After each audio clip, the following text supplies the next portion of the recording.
अस्सलाम वालेकुम जी। Dear students, मैं आपको सुपीरियर कॉलेज हेड ऑफिस की तरफ से लर्निंग मैनेजमेंट सिस्टम में वेलकम करता हूं। प्रिंसिपल्स ऑफ कॉमर्स में आज के लेक्चर में इंशाल्लाह हम chapter number 5 joint stock company का जो पहला चैप्टर बनता है, इससे आज का लेक्चर हम आगाज करेंगे। जैसा कि आप लोग जानते हैं कि अब तक हमने प्रीवियस लेक्चर्स में डिफरेंट बिजनेस ऑर्गेनाइजेशंस के बारे में बात की है, जिसमें हमने सोल ट्रेडरशिप, वाहिद मलकियती कारोबार के बारे में बात की। हमने पार्टनरशिप, शराकती कारोबार की बात की। सो आज के लेक्चर से हम इंशाल्लाह जॉइंट स्टॉक कंपनी, मुश्तरका सरमाए की कंपनी के फर्स्ट चैप्टर से ऑनवर्ड बात का आगाज करेंगे और उम्मीद है कि आप आज के लेक्चर से भी बहुत अच्छे तरीके से चीज़ों को अंडरस्टैंड करेंगे, जैसा कि आप प्रीवियसली करते आ रहे हैं। सो फर्स्ट ऑफ ऑल जी, जॉइंट स्टॉक कंपनी को मैं डिफाइन करूंगा। चैप्टर आउटलाइन आप देख लीजिएगा। Definitions of joint stock company discuss होगा। देन हम बात करेंगे इंशाल्लाह advantages and disadvantages of joint stock company, short questions और फिर एमसीक्यूज की बात करेंगे। हमने सोल ट्रेडरशिप में डिटेल में डिस्कस किया कि एक ऐसा बिजनेस जिसे कोई एक अकेला शख्स ऑन करे, वही सरमाया लगाए, प्रॉफिट लॉस को वही मैनेज करे, तो that will be the sole tradership form of business organization. और उसके बाद हमने बात की, अगर दो या दो से ज्यादा लोग मिलकर कारोबार कर रहे हों तो ऐसे कारोबार को हम पार्टनरशिप कहते हैं। तो जनाब, आज के लेक्चर में आप कंपनी के बारे में सीखेंगे। कंपनी में याद रखिएगा कि एक ऐसी बिजनेस ऑर्गेनाइजेशन है जिसमें बहुत सारे लोग मिलकर अपना सरमाया लगाते हैं। वो सरमाया शेयर्स की सूरत में लगता है। शेयर्स की सूरत में लगने से क्या मुराद है कि जो लोग कंपनी में सरमायाकारी करना चाहते हैं वो कंपनी के नाम से फाइनेंशियल डॉक्यूमेंट्स परचेज करते हैं, जिन्हें शेयर्स कहा जाता है। शेयर्स को परचेज करने पर कंपनी की ऑनरशिप उन लोगों के पास चली जाती है और वो कंपनी के बिजनेस से फिर प्रॉफिट जनरेट करते हैं। सो ये जो कंपनी के शेयर्स हैं, याद रखें, इन्हें सेल भी किया जा सकता है, इन्हें परचेज भी किया जा सकता है और इन्हें ट्रांसफर भी किया जा सकता है from one person to another person. और इसमें एक बुनियादी बात यह भी समझ लीजिएगा कि कंपनी एक ऐसी एंटिटी है, एक ऐसी शक्ल है जिसकी जो आर्टिफिशियल पर्सन है और उसकी सेपरेट लीगल एंटिटी है।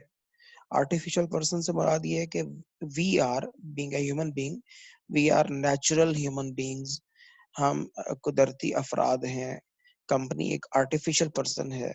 हमारे में और कंपनी के दरमियान कुछ सिमिलैरिटीज हैं, जैसे हम सबका नाम यूनिक है, कंपनी का नाम यूनिक होता है, कंपनी की अपनी एक शनाख्त है, कंपनी के सिग्नेचर के तौर पर कंपनी की कॉमन सील यानी कि मुश्तरका मोहर का इस्तेमाल किया जाता है, बिकॉज कंपनी इटसेल्फ सिग्नेचर नहीं कर सकती, एंड सो ऑन। ये सारी बुनियादी बातें हम आगे इसी लेक्चर में पढ़ने जा रहे हैं। ये भी आपको बताते चले जाएं, कंपनीज ऑर्डिनेंस पाकिस्तान में 1984 था, जिसे अमेंड करके 2017 में कन्वर्ट कर दिया गया और इसके मुताबिक कंपनी को पाकिस्तान में मैनेज किया जाता है। So as far as the definition of the joint stock company is concerned, company may be defined as a company is an artificial person created by law for profit with capital divisible into shares of the limited company. It has legal entity separate from the persons composing it. यानी आप ये देख रहे हैं, इसमें artificial person, मैंने आपको बता दिया, कंपनी की अपनी शनाख्त है, अपना नाम है, अपने सिग्नेचर्स है, जो कि कानून के मुताबिक बनाई जाती है for profit with capital divisible into the transferable shares, कि उसके टोटल कैपिटल को स्मॉल पार्ट्स में डिवाइड किया जाता है। Each part is known as share, जो कि कंपनी के इन्वेस्टर्स परचेज करते हैं through investing into the company. मैं अगर कंपनीज ऑर्डिनेंस 2017 के मुताबिक इसको डिफाइन करने की कोशिश करूं तो it is an incorporated association enjoy the advantage of having a large number of members who contributes money to a common pool for running large undertakings. The interest, यहाँ पे इंटरेस्ट का मतलब है shares. The interest or share of each member can be purchased, sold, transferred without the consent of other members. Consent means मर्जी, किसी दूसरे की मर्जी के बगैर कोई एक मेंबर, एक शेयर होल्डर अपने शेयर्स को परचेज करना चाहे, सेल करना चाहे, ट्रांसफर करना चाहे तो उसे किसी की इजाजत नहीं लेना पड़ती, यानी किसी दूसरे शेयर होल्डर की उसे परमिशन की जरूरत नहीं होती। वो without the consent of other members अपने शेयर्स को सेल, परचेज और ट्रांसफर कर सकता है। नेक्स्ट जी हम बात कर रहे हैं advantages and disadvantages of joint stock company. इस चैप्टर में हमारे पास बुनियादी तौर पर यही एक लॉन्ग क्वेश्चन होगा, काफी इंफॉर्मेटिव है। इंशाल्लाह आप इसको सीखेंगे, इसके मुताबिक आप चीजों को लर्न करेंगे इंशाल्लाह।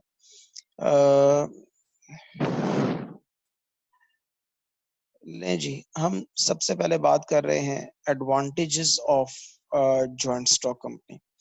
तो याद रखिएगा जी, जैसा कि सोल प्रोप्राइटरशिप में आप लोग जानते हैं कि आप लोगों को ये आपसे डिस्कस हुआ था कि एक अकेला शख्स बिजनेस में इन्वेस्ट करता है।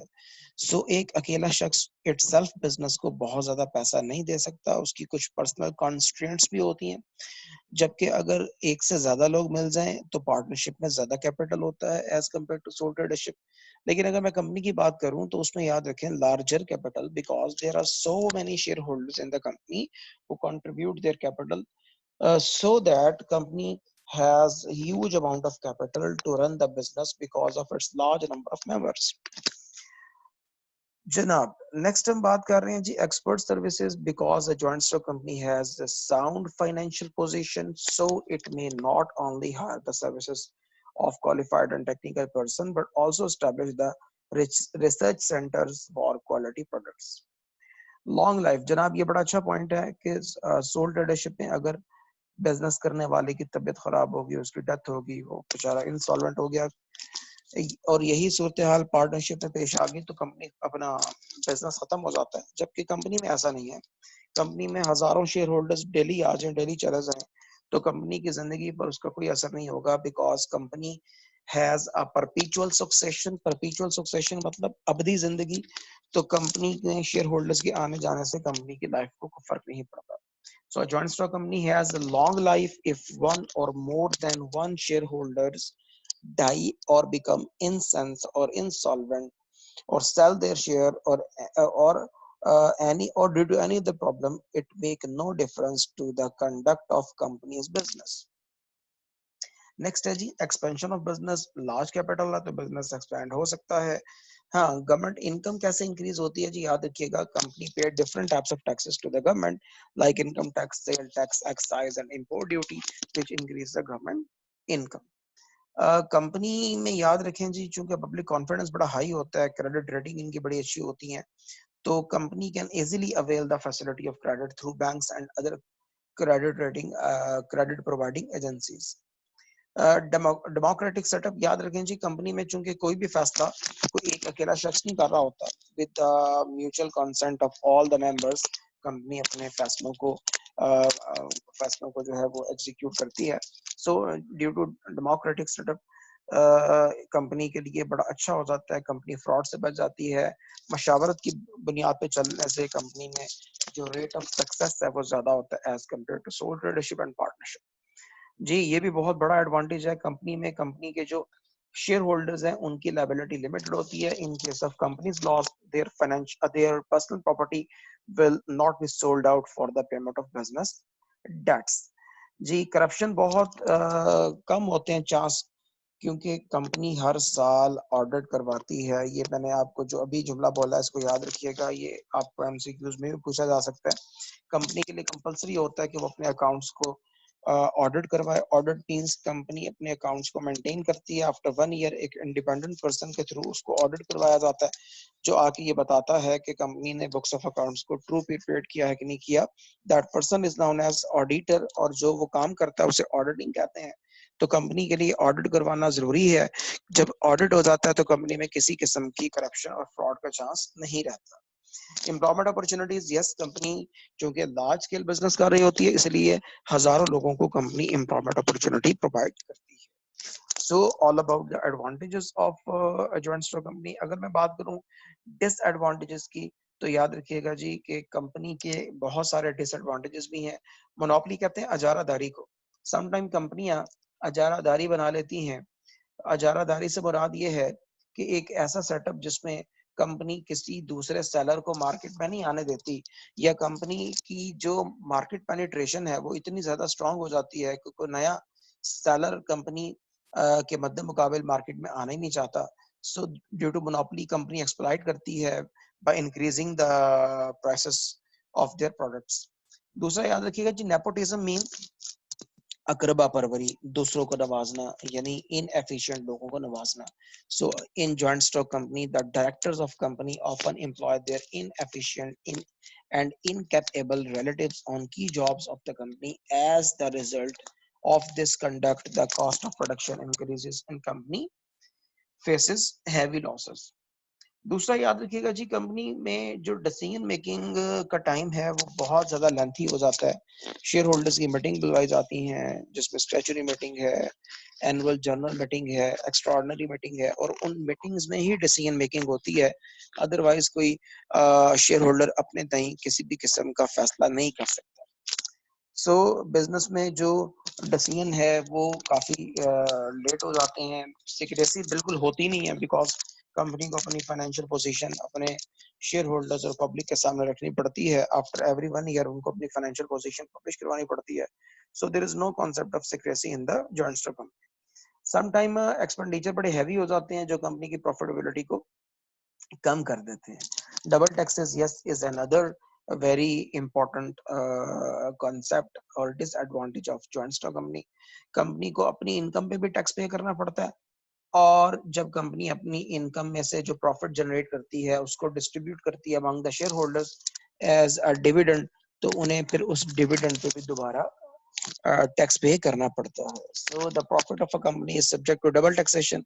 Firstly, a company pays taxes on the whole profit, and secondly, every shareholder pays tax on the dividend which they receive from the company.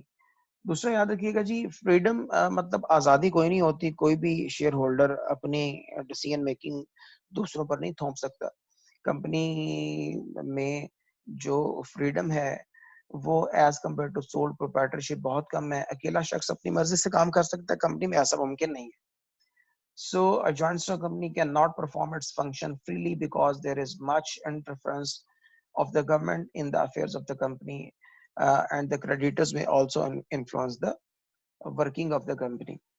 Lack of responsibility, याद रखिएगा जी, जैसे मैंने आपको लास्ट टाइम समझाया था, every business, everyone's business is not the business of anyone, कि तमाम लोगों का बिजनेस किसी एक का बिजनेस नहीं होता। हर कोई यही सोचता है कि जी मैं मेरी जो रिस्पॉन्सिबिलिटी है वो कोई दूसरा परफॉर्म कर लेगा, सो मैं अपनी जिम्मेदारी से आजाद हो जाऊंगा।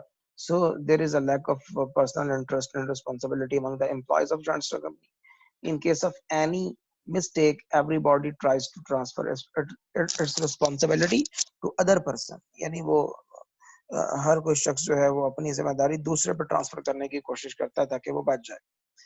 स्पेकुलेशन जी, इसे कहते हैं सट्टा, जुआबाजी, सट्टाबाजी। जैसे स्टॉक मार्केट का काम है तो उसमें सम टाइम आर्टिफिशियली भी ना छोटे इन्वेस्टर को खराब करने के लिए जो बड़े इन्वेस्टर्स हैं वो आर्टिफिशियली किसी कंपनी के शेयर्स की प्राइसेस को अप एंड डाउन करते हैं, जिसकी वजह से जो स्पेकुलेशन है वो इंक्रीज होती है और अनसर्टेनिटी बढ़ती है। This is the demerit of joint stock company. So students, all about the disadvantages. हम इंशाल्लाह कंपैरिजन ऑफ बिजनेस ऑर्गेनाइजेशन की भी बात करें तो जनाब ये तीनों लेक्चर्स आपके सामने हैं, तीनों बिजनेस ऑर्गेनाइजेशंस के लेक्चर्स आपके सामने हैं। तो इस बेस पर भी आप अपनी असाइनमेंट तैयार करें जिसमें आप सोल ट्रेडरशिप, पार्टनरशिप और जॉइंट स्टॉक कंपनी को कंपेयर करें। शॉर्ट क्वेश्चंस की बात करें, कंपनी को डिफाइन हमने कर लिया। जी, second question will be very very very important. What is meant by separate legal entity of a joint stock company? जी जनाब, याद रखिएगा कंपनी की एक अलग कानूनी हैसियत है जिस एतबार से कंपनी ना सिर्फ अपने नाम से मुआहिदे कर सकती है, बल्कि कंपनी के नाम पे मुकदमा भी हो सकता है और कंपनी दूसरे लोगों पर अपने नाम से मुकदमा कर भी सकती है. So joint stock company is an artificial person and has separate legal entity. In this capacity, the company can sue or enter into an agreement with other parties. जनाब, तो ये भी याद रखिएगा जी, कॉमन सील वाला क्वेश्चन जो third question है बहुत इंपॉर्टेंट है. मैंने आपको भी समझाया कि कंपनी चूंकि आर्टिफिशियल पर्सन है तो वो खुद से तो सिग्नेचर नहीं कर सकती, लेकिन सिग्नेचर के सब्स्टिट्यूट के तौर पर कंपनी की मोहर को as a common seal company में इस्तेमाल किया जाता है. So a joint stock company cannot sign itself. A common seal with the name of the company is used as a substitute of its signatures. Next जनाब, हमारे पास ये दो questions और हैं मजीद. जी चौथा क्वेश्चन बहुत बहुत इम्पोर्टेंट है, बहुत इम्पोर्टेंट है. आप बिलीव करें कि आपके जो बोर्ड के एग्जाम्स होंगे उसमें आपको इस क्वेश्चन में से लाजमन एक या दो एमसीक्यूज पूछे जाएंगे. तो पूछा जा रहा है state the number of members in JSC. तो याद रखें, इन case of multi member private company minimum number of members must be 2 और maximum must be 50. जबकि पब्लिक लिमिटेड कंपनी में कम से कम मेंबर जो है वो 7 है, but there is no limit on maximum number of members. The last one is fifth question. कह रहा है जी, what is meant by limited liability of the members in joint stock company? Yes, याद रखिएगा, the liability of the members in case of joint stock company is limited up to the amount of shares which they are purchased. It means the private property of the shareholders cannot be used for the payment of companies debts or companies loss. MCQs देख लें जी. In joint stock company Pakistan में joint stock companies काम कर रही हैं under companies ordinance 2017. इसमें एक बात मैं आपको समझा दूं, इसमें देखें आपके 1984 की ऑप्शन नहीं है. अगर एमसीक्यू में 1948 और 2017 दोनों ऑप्शंस मौजूद हों तो फिर आप 2017 के लिए जाएंगे. और याद रखें डियर स्टूडेंट्स कि अगर फॉर एग्जांपल कोई पुरानी बुक से एमसीक्यू आपको आ जाता है जिसमें इन ऑप्शंस में 1984 आपको नजर आ रहा हो और 2017 ना हो, तो फिर आप 1984 को चूज करेंगे. जबकि अब इस वक्त में पाकिस्तान में 2017 के मुताबिक कंपनियां काम कर रही हैं. दूसरा एमसीक्यू है जो अभी मैंने आपको समझाया, minimum number of members in listed public company must be 7. तो आप फर्स्ट ऑप्शन के लिए जाएंगे. पब्लिक कंपनी में कम से कम मेंबर 7 होते हैं. Maximum number of members in listed public company, तो अभी ये भी बात आपसे शेयर की है कि मैक्सिमम जो नंबर ऑफ मेंबर्स हैं पब्लिक कंपनी में वो अनलिमिटेड हैं, तो आप डी ऑप्शन के लिए जाएंगे. फोर्थ कह रहे हैं जी, maximum number of members in multi member private company. तो मल्टी मेंबर कह लें या मल्टाई कह लें, मतलब वो प्रोनाउंसिएशन में आप इस्तेमाल करते हैं हमारे रोजमर्रा जिंदगी में. तो कह रहा है जी, मल्टी मेंबर प्राइवेट कंपनी में आपके पास मैक्सिमम नंबर ऑफ मेंबर्स कितने हैं? तो मिनिमम 2 है जी. मिनिमम याद रखिएगा 2 होते हैं और मैक्सिमम 50, यानी आप सी ऑप्शन के लिए जाएंगे. The audit of a joint stock company is ये जनाब नेसेसरी होता है, लाजमी होता है, बहुत ज्यादा जरूरी होता है और ईयरली बेसिस पे होता है. So second option will be correct for MCQ number 5. So students, इस चैप्टर को बहुत अच्छा करिएगा, बहुत ज़्यादा अच्छा करिएगा. उम्मीद है कि आप चीज़ों को ज़रूर लर्न करेंगे और अच्छे तरीके से मेमोराइज करेंगे और जो असाइनमेंट्स आपको दी जाएंगी वो आप ज़रूर तैयार करेंगे. जो स्टूडेंट्स किताब से इस चैप्टर को करना चाहते हैं वो ज़रा नोट डाउन कर लें. पेज नंबर 120 से ऑनवर्ड आपको ये चैप्टर मिलेगा. चैप्टर के एंड पर एमसीक्यूज गिवन है, चैप्टर के एंड पर शॉर्ट क्वेश्चंस गिवन है, वहां से भी आप चीज़ों को मैनेज कर सकते हैं. सो अपना ख्याल रखें और लास्ट में इन चीज़ों को साथ के साथ पढ़ते जाएं. Thank you very much. उम्मीद है कि आप इस लेक्चर को अच्छे तरीके से मैनेज करने की कोशिश करें.